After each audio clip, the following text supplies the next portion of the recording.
దాచిన లోయ రహస్యం. అత్యున్నత పర్వతాల మధ్య కొలువై ఉన్న ఓ నిశ్శబ్ద గ్రామంలో మాయ అనే ధైర్యవంతమైన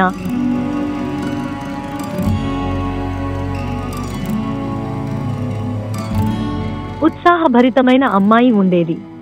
దాచిన లోయ గురించి అందరూ వినేవారు.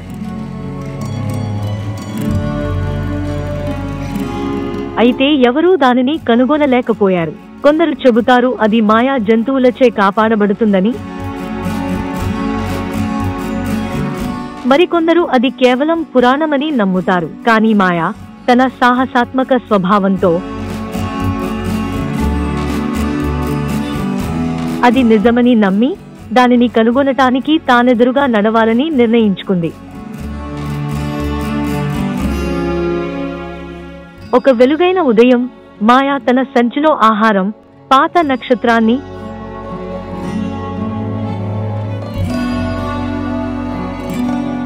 మరియు తన నమ్మకమైన దిక్సూచి నింపుకుని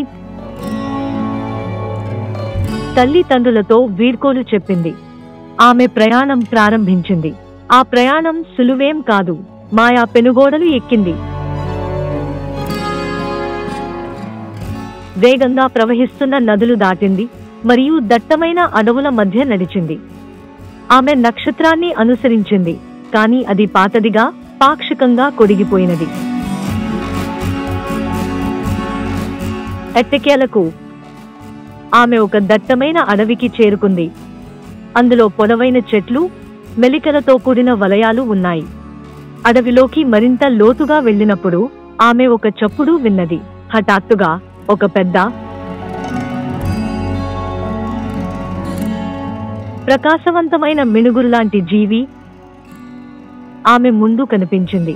అది నక్షత్రంలా మెరుస్తూ ఒక అద్భుతమైన కాంతిని ప్రసరించింది. హలో, ధైర్యవంతమైన ప్రయాణిక, మినుగురు చిన్నది మధురమైన కంఠంతో పలికింది. మీరు దారి తప్పిందా? మాయా ఆశ్చర్యపోయింది.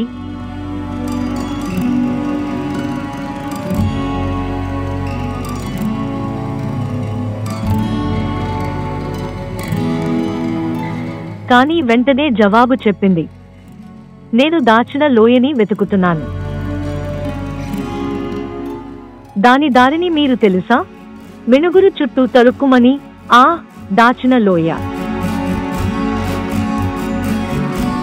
చాలా మంది దానిని కనుగొనడానికి ప్రయత్నించారు, కానీ శుద్ధ హృదయం కలవారికి మాత్రమే అది కనిపిస్తుంది. నన్ను అనుసరించు, నేను నీకు మార్గం చూపుతాను. మాయా మినుగురును అనుసరించింది.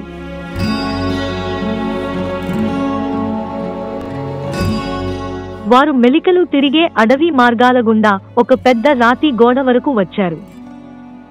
మినుగురు తలుక్కుమని ఆ ఆశ్చర్యకరమైన రాతి గోడ మీద మేడి వృక్షాలు విడివడి ఒక చిన్న మార్గాన్ని చూపించాయి. ఇదిగో, ఇది నీ దారి, మినుగురు అన్నది. మాయా ఆ సంకుచిత మార్గంలోకి ప్రవేశించింది. మార్గం చివర ఒక అద్భుతమైన లోయను చూసింది. లేత ఆకుపచ్చ మైదానాలు, రంగురంగుల పువ్వులు, మినుగురులాంటి పళ్లతో కూడిన చెట్లు ఆమె కళ్ల ముందు కనిపించాయి. ఆమె ఆనందంతో ముందుకు అడుగు వేసింది. కానీ ఆ సమయంలో ఆమె వెనుక ఒక గంభీరమైన గర్జన విన్నది. వెనక్కి తిరిగి చూడగానే ఆమె ఒక అందమైన బంగారు వాలి కలిగిన సింహాన్ని చూసింది. దాచిన లోయలోకి ఎవరిని అనుమతించాలి? సింహం గర్జించింది. కానీ దాని కళ్లలో సంతోషం కనిపించింది. నేను మాయా, ఆమె ధైర్యంగా చెప్పింది. ఈ లోయ రహస్యాలను కనుగొనటానికి వచ్చాను.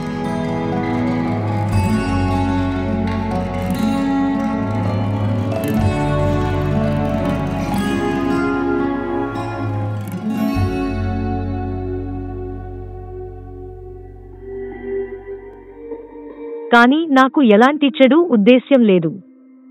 సింహం ఆమెను కొన్ని క్షణాలు పరిశీలించి, సరే మాయా, ఈ లోయ యొక్క నిజమైన రహస్యాన్ని అర్థం చేసుకోవాలంటే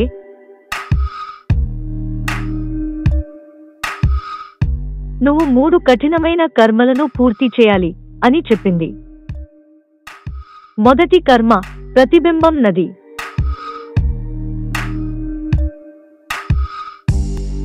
సింహం మాయాను ఒక స్వచ్ఛమైన ప్రవహించే నదికి తీసుకెళ్ళింది. ఈ నదిని దాటాలి సింహం అన్నది. కాని నీ అత్యంత భయాలను నీకు చూపుతుంది. వాటిని ఎదుర్కొని మాత్రమే నువ్వు దాటగలవు. మాయా గాఢమైన ఊపిరి తీసుకుని నదిలో అడుగు పెట్టింది. వెంటనే నీరు చీకటిగా మారి ఆమె తన భయాల ప్రతిబింబాలను చూసింది. తప్పిపోవడం, విఫలమవడం, తన కుటుంబాన్ని నిరాశపరచడం.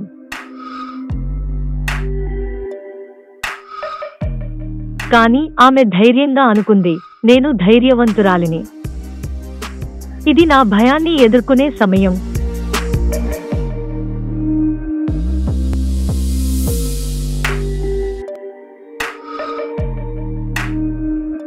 కొన్ని క్షణాల తర్వాత నీరు మళ్లీ స్వచ్ఛంగా మారి ఆమె నది మరియు దాటింది.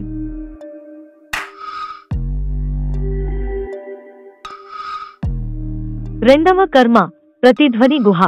తర్వాత సింహం ఆమెను ఒక చీకటి గుహకి తీసుకెళ్ళింది.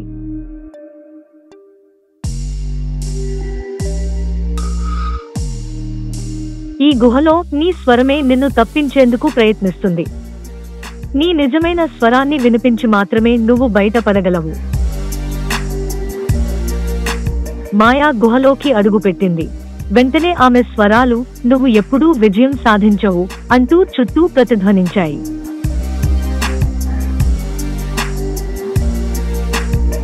ఆమె కొంతకాలం భయపడి ఉండి తన తల్లి చెప్పిన మాటలను గుర్తు చేసుకుంది.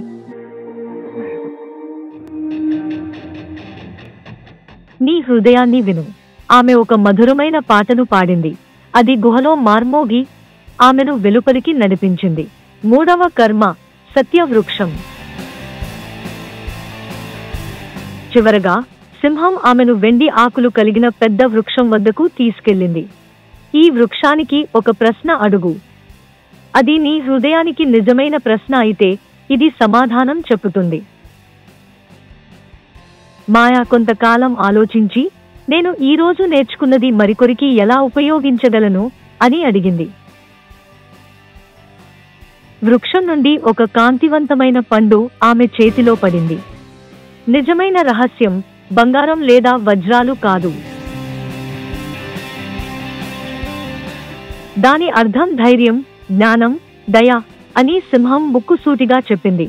మాయా హృదయం సంతోషంతో నిండిపోయింది.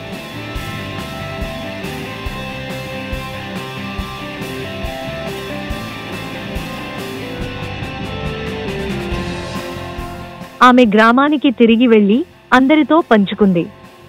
పాఠం: నిజమైన సంపద మన హృదయంలో ఉంటుంది.